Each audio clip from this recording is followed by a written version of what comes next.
안녕하세요. 하나님께서는 아브라함에게 나라에 대한 약속을 주셨죠. 그러면서 그것을 언약으로 이제 공고히 하셨어요. 아브라함이 죽으면서 하나님으로부터 받은 그 약속을 이제 이삭에게 계승시켰고요. 또 이삭은 또 죽으면서 그 약속을 야곱에게 계승시켰습니다. 야곱은 브엘세바를 떠나 이제 하란으로 가는 여정 중 베델에서 하나님을 만나게 되는데, 이 자리에서 하나님은 아브라함에게 주셨던 나라의 약속을 그에게 주시면서 그와 언약을 맺으셨거든요. 그러니까 사실 이제 야곱은 이 나라에 대한 약속을 하나님으로부터 직접 받은 거죠.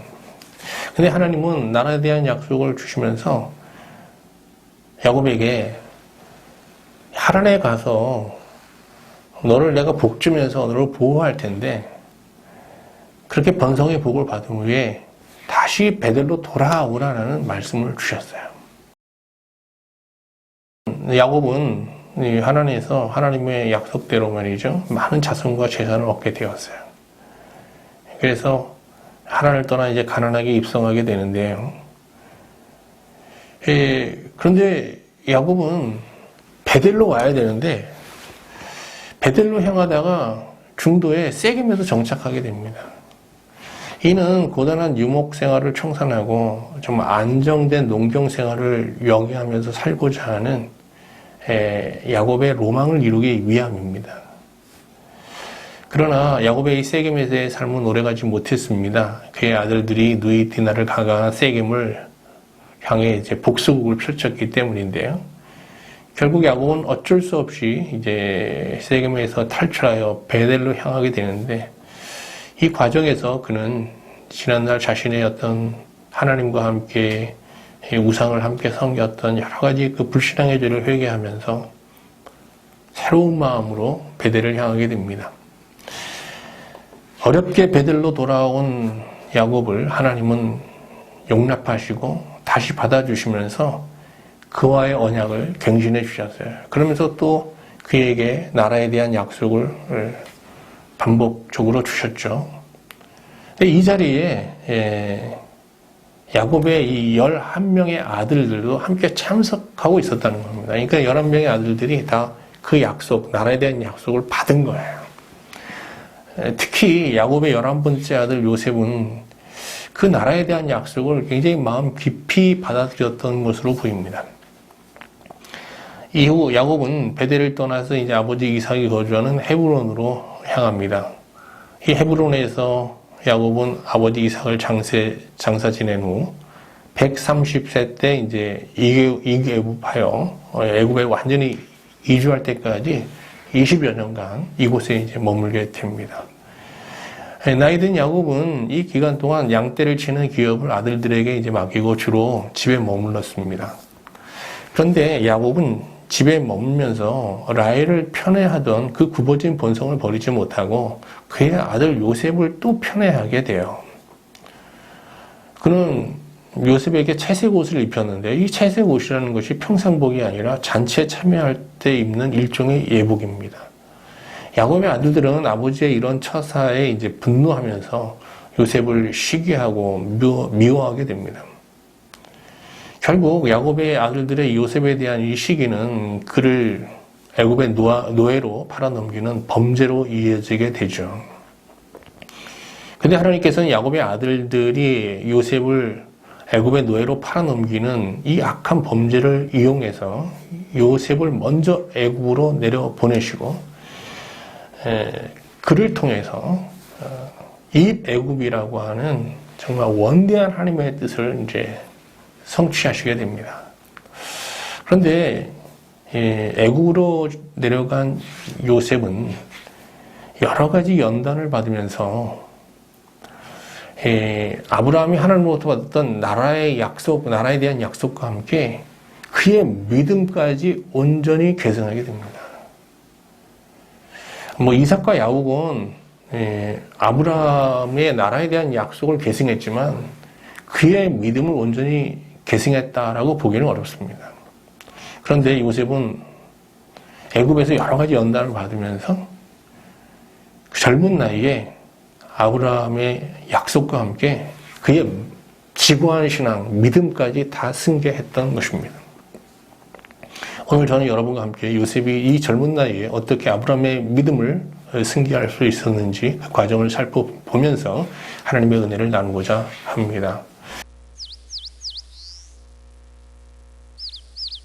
먼저 요셉이 형들의 미움을 받는 과정부터 살펴보겠습니다. 야곱의 아들들이 동생 요셉에 대한 어떤 미움은 야곱의 편애에서 비롯되었죠. 그런데 형들이 요셉을 미워한 이유는 이게 전부가 아닙니다. 요셉은 17살 되던 때부터 형들과 함께 유목 생활을 하게 되는데요. 그는 형들이 아버지에 대해서 불만을 토로하는 이런 말을 들으면 이것을 다 아버지께 고자질했습니다. 뿐만 아니라 요셉은 형들이 자신에게 절하는 그런 꿈을 꾸었다는 얘기를 자주 했어요. 이후 요셉의 형들은 요셉을 꿈꾸는 자라고 하면서 엄청난 분노를 이제 쏟아냈는데요. 요셉이 10대 때 꾼 꿈의 요지는 장차 형과 아버지 야곱이 자신에게 엎드려 절하게 된다는 것입니다. 문제는 요셉이 이 꿈 이야기를 형들에게 이제 고지한 거예요. 그냥 꿈꾼 걸 꿈으로 갖고 있으면 문제가 안 됐을 텐데 이걸 고지한 거예요. 이로 인해서 형들의 요셉에 대한 어떤 시기와 미움은 거의 징후 수준으로 이제 바뀌게 되는데요. 결국 요셉은 이 꿈 이야기로 인해서 형들로부터 이제 애굽의 노예로 팔려가는 그런 화를 당하게 됩니다. 여기서 요셉을 애굽의 노예로 팔려가게 하는 이 결정적 단초가 된 그의 꿈에 대한 얘기를 좀 더 해보도록 하겠습니다.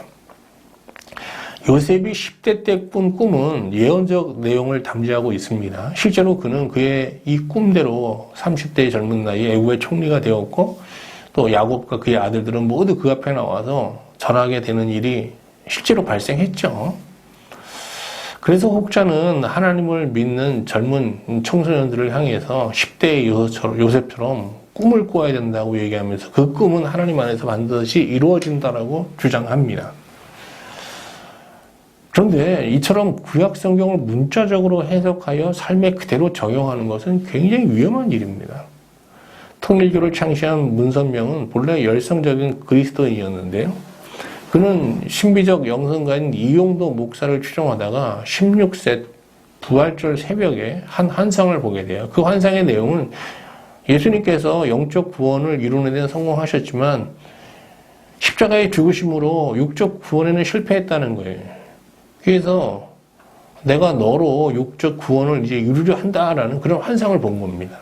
그는 이 환상에 기초하여서 피가름을 통해서 육적으로 구원받을 수 있는 어떤 하나의 원리를 만들어요. 원리 강론이라고 하죠. 그래서 이 원리를 기반으로 이제 통일교를 세워서 정말 수많은 영혼들을 혼동에 빠뜨리는 그런 엄청난 이단의 교주가 되지 않습니까? 미국의 몰몬교회 교주 조셉 스미스 역시 15세 때 환상을 보았습니다. 1805년 가난하고 비천한 가정에서 태어난 그는 1820년 햇빛보다 더 강한 붉은 기둥을 보았어요.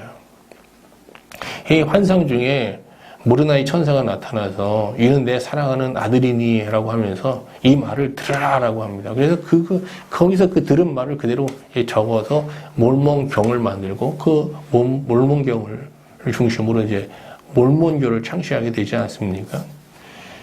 안식교 역시 10대 때 환상을 본 엘렌 화이트라는 여자로부터 시작되었어요.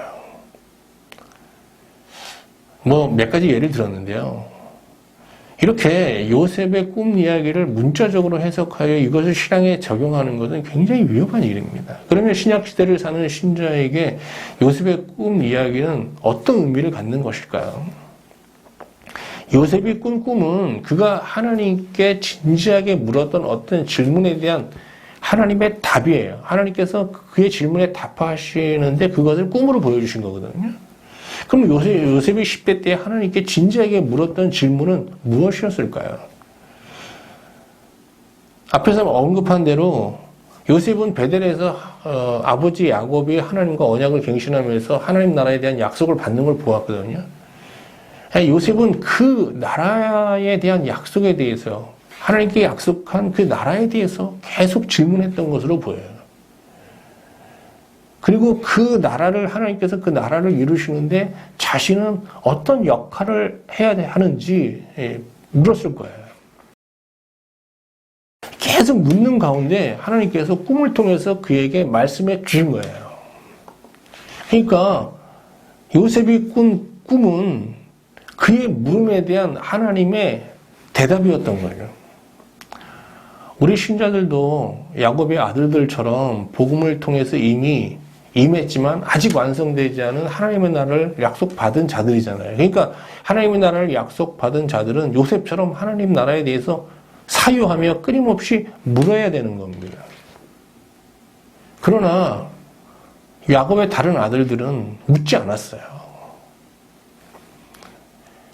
하나님 나라가 자신에게 임해 있는지, 또 자신은 하나님 나라 백성으로서 지금 합당하게 살고 있는지, 장차 완성될 하나님의 나라는 어떤 나라이며 또 그 나라의 성취를 위해서 나는 무엇을 해야 되는지 등등 신자는 하나님 앞에 계속 물어야 되는 거예요. 이렇게 신자가 요셉처럼 하나님께 나아가 그의 나라에 관련하여 사유하며 성찰하며 물으면 하나님께서 답을 하십니다. 그런데 신약시대 하나님의 답은 꿈과 환상으로 주어지지 않고 주로 말씀으로 주어집니다. 한번 히브리서 1장 1절 2절 말씀을 보겠습니다. 옛적의 선지자들을 통하여 여러 부분과 여러 모양으로 우리 조상들에게 말씀하신 하나님이 이 모든 날 마지막 날에는 아들을 통하여 우리에게 말씀하셨으니 이 아들을 만유의 상속자로 세우시고 또 그로 말미암아 모든 세계를 지으셨느니라. 정경이 완성되지 않은 구약시대에 하나님은 자기 백성에게 꿈과 환상이라는 수단을 통해서 자주 말씀하셨어요. 그러나 정경이 완성된 신약시대에 와서는 하나님께서는 정경, 즉 성경을 통해서 말씀하십니다. 그러므로 신약시대에서 구약시대의 어떤 요셉의 꿈꾸는 신앙은 말씀 앞에서 그의 나라에 대하여 사유하고 자기를 성찰하며 묻고 하나님으로부터 듣는 말씀 묵상의 신앙으로 대체되어야 하는 것이죠. 다시 한번 말씀드리면 이 구약시대의 요셉의 꿈꾸는 신앙은 이제 신약시대에 와서는 말씀 묵상의 신앙으로 승화되어야 한다는 것입니다.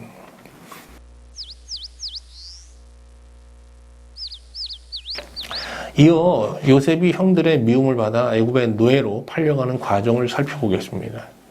하루는 요셉의 형들이 이제 세겜에서 양떼를 칠 때 아버지 이스라엘이 그를 형들에게 보냅니다. 야곱이 형들로부터 미움을 받고 있는 이 요셉을 그들에게로 보내는 이 명령은 참 위험천만한 일이죠. 그런데 요셉은 이 위험이 동반된 아버지의 명령에 순종하여서 세겜으로 갑니다. 요셉은 세겜을 샅샅이 뒤지지만 형들을 찾지 못해요. 이에 어떤 사람이 그 형들이 도단에 있다라는 소식을 전해줍니다. 도단은 사마리아 북쪽에 있는 고대 가나안 도시거든요. 참 가까운 곳이 아니에요. 여기서 우리는 요셉이 갖고 있는 어떤 충성의 자질을 발견하게 되죠.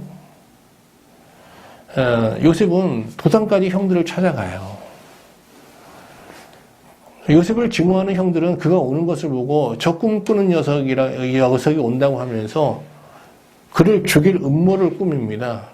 그들이 세운 음모라는 것은 요셉을 죽여 구덩이에 던지고 아버지께는 그 악한 짐승에게 그가 잡혀먹혔다고 이제 거짓 보고하는 것입니다.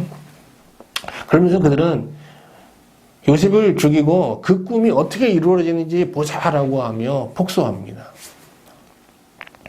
그들은 요셉을 보자 계획대로 입은 채색 옷을 벗기고 구덩이에 던져 넣었습니다. 이처럼 요셉은 아버지의 보냄에 순종하다가 형들로부터 미움을 받아 죽음의 구덩이에 던져졌습니다. 하나님의 보냄을 받고 세상에 오신 예수님께서도 요셉처럼 세상에서 말할 수 없는 고난을 당하셨습니다. 근데 예수님은 자기를 믿는 자들을 세상으로 보내십니다. 요한복음 11장 18절을 보겠습니다. 아버지께서 나를 세상에 보내신 것 같이 나도 그들을 세상에 보내었고. 그렇습니다. 예수 그리스도를 믿음으로 우리가 이제 하나님 나라를 약속받은 우리는 이제 이 세상에서 보냄받은 자로 살아야 되는 거거든요. 예수님께서 우리를 세상에 보내시면서, 신자들을 세상에 보내시면서 어떤 심부름, 어떤 사명을 주셨을까요? 오늘 아버지의 이 보냄을 받다가 죽음의 구덩이에 던져진 요셉을 이렇게 묵상하시면서 우리에게 부여된 예수님의 심부름, 사명은 무엇인지 한번 곰곰이 돌아보면서 그 심부름에 우리가 지금 어떻게 응답하며 살고 있는지 함께 돌아보면서 좀 기도하는 시간을 가졌으면 좋겠습니다.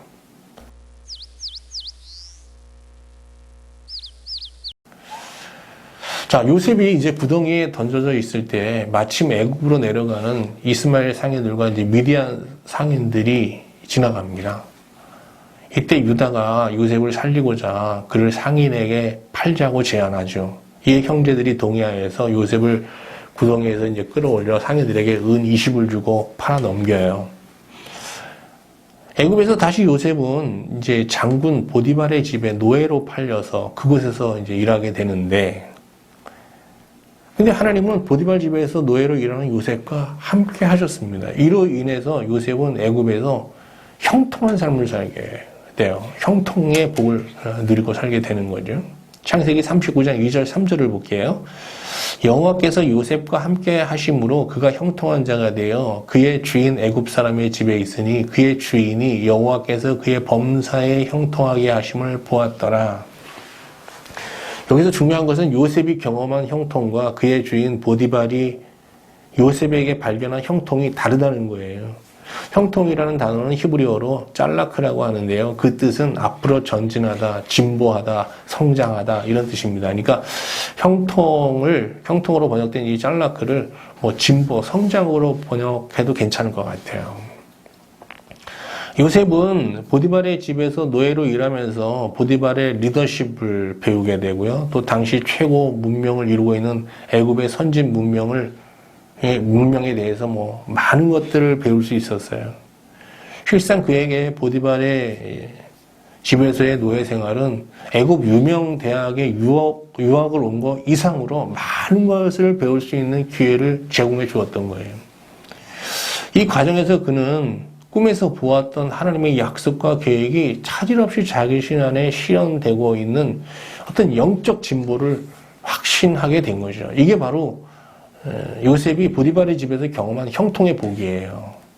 내가 지금 노예 생활을 하고 있지만, 비참한 신분의 속에 있지만 하나님의 뜻이 내 안에서 지금 그대로 실현되고 있구나라는 걸 확신했던 거예요.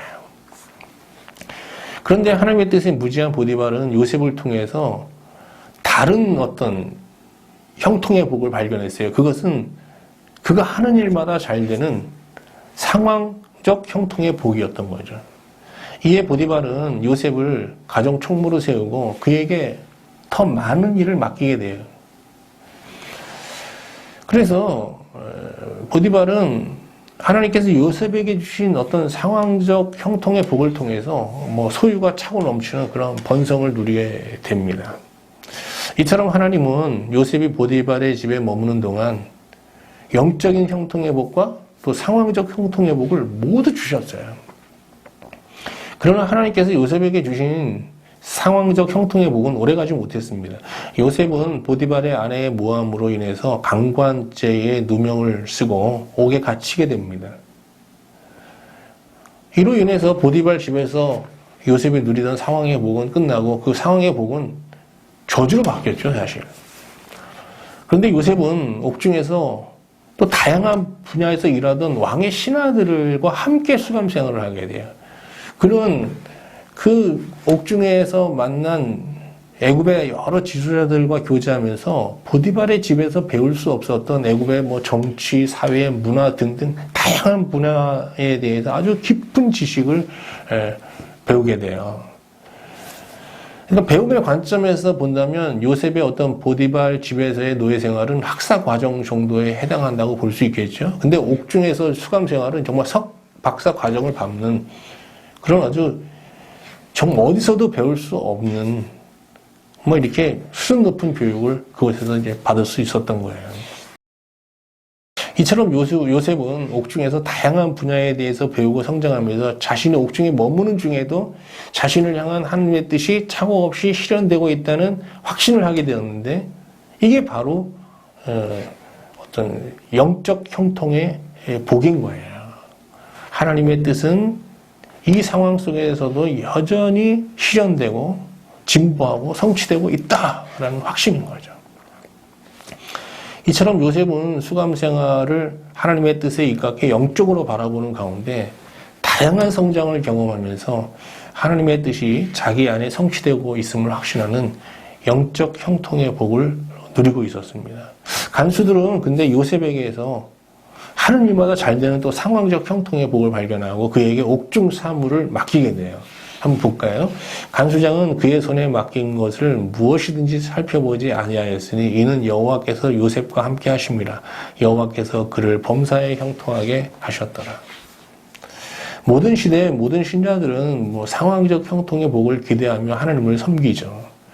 그러나 하나님은 신자들에게 상황적 형통의 복과 화를 병행하시는 방법으로 하나님의 뜻을 이루어 가십니다.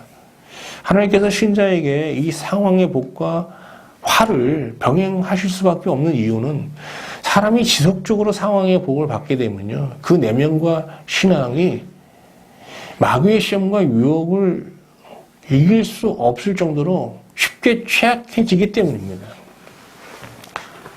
사실 마귀의 시험과 유혹은 신자가 어떤 결핍과 실패의 자리에 있을 때보다 부여와 성공의 자리에 있을 때 더 거세게 몰아치거든요. 그러니까 우리가 정말 상황적으로 만사형통하고 승승장구하는 삶을 산다? 이건 굉장히 위험한 거예요. 그러므로 신자는 결핍의 때보다 풍요의 때에 더 긴장해야 되고요. 멸시받는 자리에 있을 때보다 보란듯한 자리에서 추앙받는 자리에 있을 때 더 조심하고 더 주의해야 되는 거예요. 한때 하나님을 깊이 경험한 신자라도 어떤 상황의 복에 집착하여서 하나님을 섬기면요. 그 신앙은 바람에 나는 겨와 같이 상황에 휘둘리는 향방 없는 신앙생활에 머물 수밖에 없어요. 어려울 때는 낙심하고 잘 될 때는 또 자만하고 이걸 계속 반복하는 거예요. 근데 요셉은 상황에 개의치 않고 어떤 상황에서도 정말 뿌리 깊은 나무와 같이 흔들림 없이 한결같은 마음으로 하나님을 섬겼거든요. 어떻게 그럴 수 있었을까요? 아브라함도 그러지 못했어요. 이삭도 그러지 못했어요. 야곱도 그러지 못했어요. 근데 그는 젊은 나이에 정말 뿌리 깊은 흔들림 없는 신앙을 갖고 하나님을 섬겼단 말이죠. 그 원리는 간단해요. 그는 보이는 현실대로 보지 않았어요. 하나님의 뜻에 입각해서 현실을 보았어요. 이 상황을 영적으로 본 거예요. 그러니까 요셉은 하나님을 섬기면서 자신의 뜻이 이루어지는 어떤 상황적 형통의 복을 구하지 않고 항상 하나님의 뜻이 실현되는 영적 형통의 복을 먼저 구했던 거예요. 그는 세상에 사는 동안 그 누구보다 많은 상황 형통의 복을 받았어요, 사실. 근데 그가 받은 이 상황 형통의 복이라는 것은 그가 구해서 받은 게 아니에요. 그가 구한 영적 형통의 복에 따라온 복이에요. 그러니까 요셉은 하나님을 섬기면서 오직 영적 형통의 복만을 구했던 거예요. 먼저 구했죠. 그가 누렸던 그 많은 상황의 복들은 다 그 영적 형통의 복에 딸려온 것들이거든요. 형통의 사람 요셉을 묵상하면서 지금 우리는